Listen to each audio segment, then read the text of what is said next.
Please welcome today's MC, Maria Stefanos, anchor for WCVB Channel 5 and MeTV Boston. Hi, everybody. Well, I wish they played that music before the news every single time it was on. How good would that be? What a great room. How's the day been so far?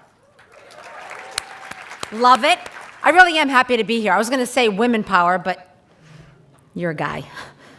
But women and some men power. How's that? And I know my friend, Mike Lynch's daughter, the fabulous Kelly Lynch is in the room. I'm not going to have time to say hi to you, so I'm saying hi to you now in front of everybody. Hi, Kelly. Oh, there you are. Hi. Today, I have the true honor of helping present the 2018 Admiration Award. This award is presented annually by John Hancock in partnership with the Ad Club to a woman who acts as an inspiration to the community, is extraordinary and an example of perseverance, leadership, and passion. And I just spent some time talking to her, and believe me, she exemplifies this. Here to share a little bit more about John Hancock's involvement in the event is AVP of Brand Strategy and Advertising at John Hancock, Kate Ardini. Kate, come on up.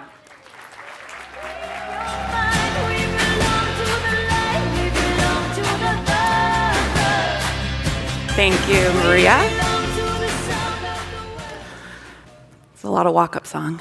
Thanks to Maria. Hello, everyone. Thanks for being here today. It's an honor to be back here for the 6th year running at the 2018 Women's Leadership Forum and presenting the Admiration Award again. This is a huge award, and we're really excited about it. Hearing these incredible stories today makes me really proud. Proud to be a woman in Boston, proud of the amazing women and some men that I work with at John Hancock who are here today, and proud that John Hancock is supporting this event and the women of Boston in such a big way.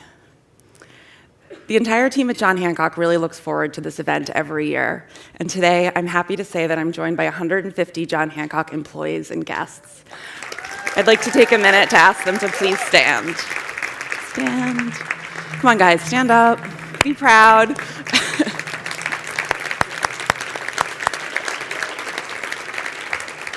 Thank you guys for coming.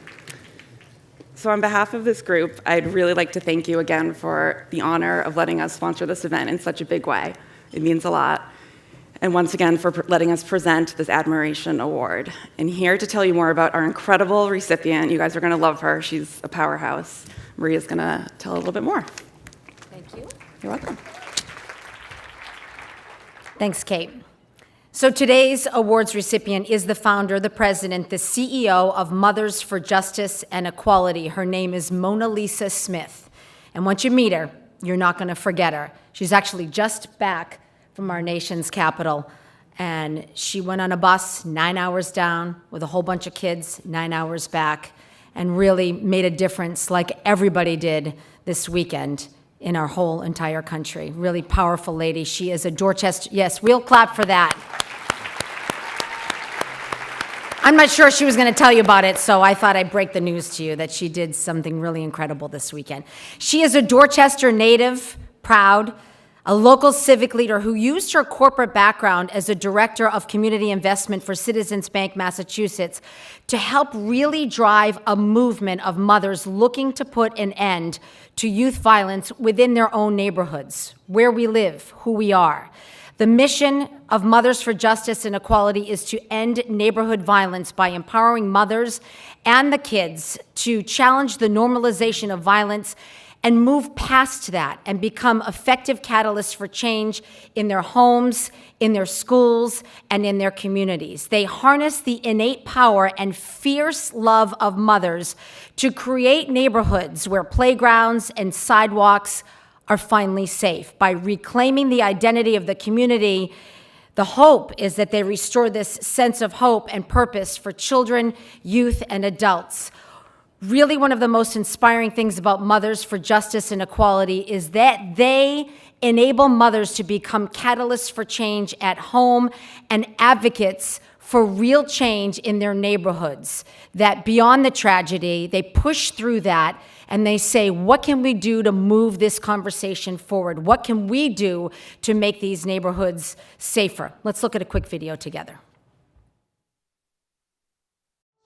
My name is Monalisa Smith, and I am the president and CEO of Mothers for Justice and Equality. I began the organization in 2010 when my nephew lost his life to senseless street violence. After my nephew passed, I really felt that this desire to do more, a desire to really utilize the skills that I acquired, to really empower people, educate them, get them more engaged in their community so that we can rebuild our community and really be an example to our children and create programs and services that were reflective of the things that we need to save the lives of our children. I lost 2 sons to senseless violence on the street a month and a half apart. I just didn't know what to do with myself. I did not know where to turn to. I was just going. I was like a robot, but I didn't understand. I just knew to go, but what I was doing, I didn't know. When I found Mothers for Justice and Equality, I found my life again. I truly knew who I was, what I stand for, and what my purpose was here on this earth.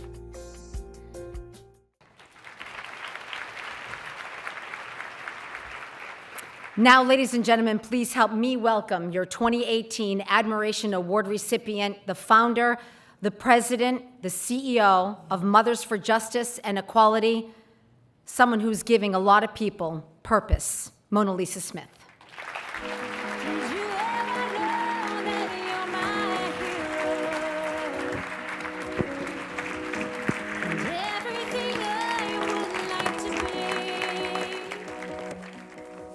Good afternoon, everyone. I just want to start by thanking whoever nominated me. I don't know your name. If you're out there, I am thankful that you thought of me. I want to thank John Hancock for this. I want to humbly accept the John Hancock Admiration Award at the Ad Club Women's Leadership Forum, and thank the committee members who selected me as this year's recipient.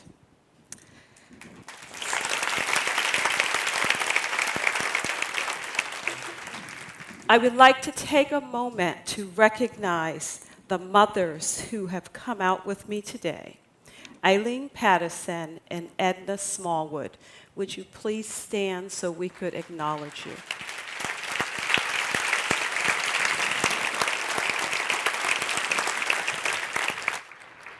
Both of these amazing women have lost loved ones to senseless violence, and they stand with me in our fight for justice and equality for all of God's children. My journey began in the middle of the night. I got this call from my niece who said, "Come quickly. I believe Eric has been shot." I got up and I went to the place that she called me to. And I could only see this yellow tape and her screaming that I believe that's my son, that's my son. It was August, so it was actually warm, but it felt like the coldest day of the year. It was a very cold scene. The police were there and they were doing their job, protecting the crime scene. The first responders, the ambulance came and they did their job. They took him to the hospital. He was dead at that moment. I remember one of them saying, if it's any consolation, you know, he didn't suffer. The bullet hit an artery and he died instantly. I knew that that was their way of trying to console this family. We went to the hospital and I remember sitting in the waiting room and I was asking myself, how does tomorrow happen? How does tomorrow come? What will tomorrow be like? I watched my niece have this emotional breakdown where she had to be hospitalized. It was her only son. It was her only child. At that moment, being an aunt, being someone who loved her and helped her to grow up, you know, I would always be able to say to her that, don't worry about that, you know, this too shall pass. But that was a moment that I couldn't tell her that, because I knew that this too will not pass. That at that moment in time, our lives would be forever changed, and our reality and destiny would collide. And we could only hope that out of that painful experience, that our purpose will be birthed. And I believe that my purpose was birthed out of that painful experience. At that time, you know, I had a wonderful job. You know, I liked that job. I worked hard to be in that job. But something else started calling me. Something else started calling me out of my comfort zone into this place, this space that I didn't ask to be in. I didn't want to be in that space. But sometimes, life as it is, we have to go and do what we have been called to do. So at that time, in 2010, I founded an organization called Mothers for Justice and Equality. We worked with women who had lost their children to violence. Why did I do this? I did it because I knew that the answers lied in the individuals that had experienced the violence. I knew that if we started at the bottom and we worked our way up, then we could come up with solutions to end violence. We could come up with programs and services that would help individuals move that pain into purpose, and we would be able to influence the change that was needed to see results. I knew that if I could just organize them, then we would start to see the victims become the advocates. And so I asked a friend of mine, I said, oh, how do you start a movement? And she said, what? I said, how do you start a movement? And she said, well, you just got to get 1 or 2 people to follow you. Well, I got 800. I got 800. And I learned that the most important person in that movement was the first one that said yes. And when that person said yes, others came, and we met, and we organized, and we strategized, and we began to introduce what is called restorative justice. What's restorative justice?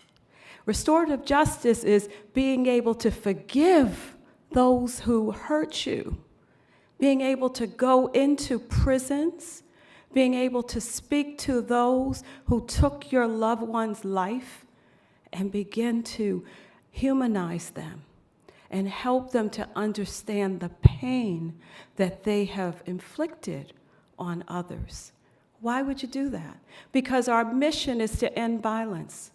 And in order to end violence, you have to stop the perpetuation of the violence.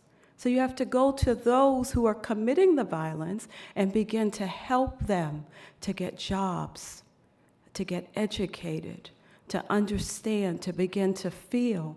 Because one of the things I realized, and it came to me, now my niece would probably tell you differently because her pain, I'm sure, was much greater than mine because that was her son. But I often wondered about the person that took my nephew's life. I would often say, what happened to you? And what was so bad that it would cause you to take my nephew's life? And I felt this sense of sadness toward them. Because you know, it takes a lot to take a life. You must have been in some kind of pain in order to do that. So I started to empathize with that person, not knowing who he was. Years later, to find out that he too was 18 as my nephew was. and his life was taken as well.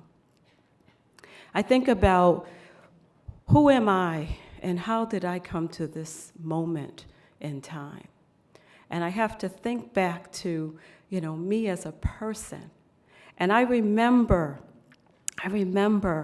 that as early as I can recall, I have always been inspired by Dr. King. I remember being 9 years old and being so glued to the TV screen that my mother would tell me to get up and go out and play. But every word that he spoke, I was just so inspired by him, and something would move me. What inspired me the most was the courage and conviction, the fight for justice for all, the fight that moved beyond any social influences, the fight that just said that right is right and wrong is wrong, and we must stand together in equality, and we must do this with love, with hope, with peace. I don't pretend to be a historian. I'm not at all. But the documentaries, the speeches, everything that I heard inspired me. And I want to share this with you because it's an excerpt from one of the speeches that he gave. It said, "I'm sure that you have read the arresting little story from the pen of Washington Irving's entitled Rip Van Winkle. The thing that we usually remember about this story is that Rip Van Winkle slept for 20 years. But there's another point in that story that is almost completely overlooked. It's the sign on the end in the little town on the Hudson from which Rip Van Winkle went up into the mountain for his long sleep. When he went up, the sign had a picture of King George III of England. When he came down years later, the sign had a picture of George Washington, the first president of the United States. When Rip looked up at the picture of George Washington, he was completely lost. He knew not who he was. This reveals to us that the most striking fact about the story of Rip Van Winkle is not that he slept for 20 years, but that he slept through the revolution. While he was peacefully snoring up on the mountain, a great revolution was taking place in the world. Indeed, a revolution which at points changed the course of history. And Rip Van Winkle knew nothing about it. He was asleep. Dr. King goes on in his speech to say, wherever men and women are assembled today, we always have the same cry. We want to be free. The great challenge facing every individual today is to remain awake through this social revolution. I believe all of us fighting for justice and equality have to look around ourselves and ask that burning question. Was I asleep when the escalating murders and incarceration of children reached an all-time high? Was I asleep when systems and schemes were put into place to establish and maintain the cradle to prison pipeline? Was I asleep when the safety net was pulled from underneath every single parent household that forced them out of their homes to minimum wage jobs where they could not afford after-school programs and babysitting services, creating latchkey kids and less time for parental guidance and more time for street influences? We must ask ourselves, are we the people that Dr. King was speaking to? Who he was speaking to, the message was always the same. Justice and equality must exist for all of God's children. Every man was created equal. He wanted a better life for his children, and today we want the same for ours. Reverend King said, there comes a time when one must take a position that's neither safe or popular, but must take it because conscience tells him it's right. Today, my friends, I feel that way all the time. I feel that sometimes I have to take a position that may not be as popular as I would like it to be, but it's what's the right thing to do. It wasn't popular, I'll tell you, to get on the bus with 70 youth and ride 9 hours. But I know you would tell me it was the right thing to do. None of you were with me, though, just kidding.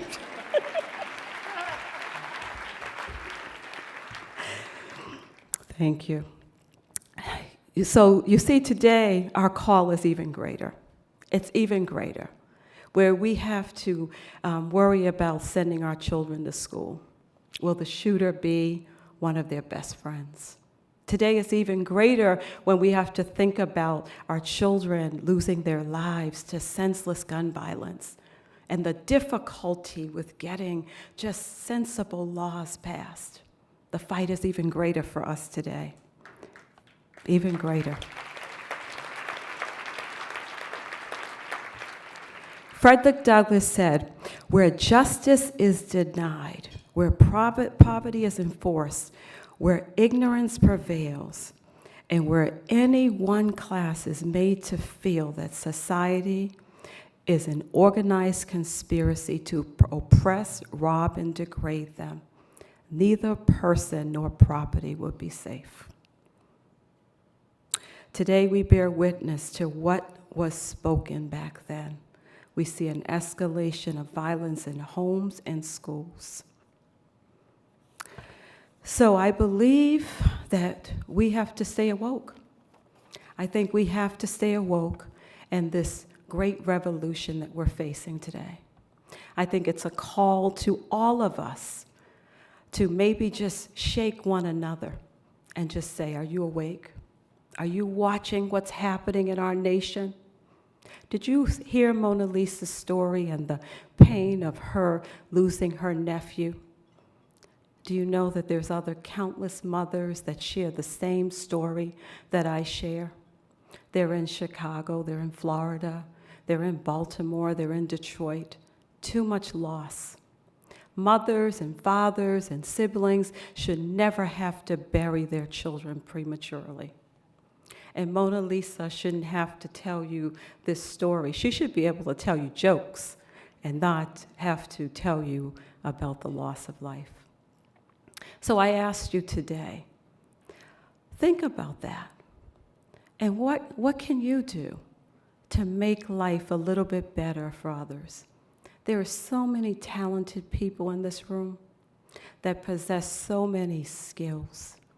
Volunteer and serve an organization that's fighting for justice and equality.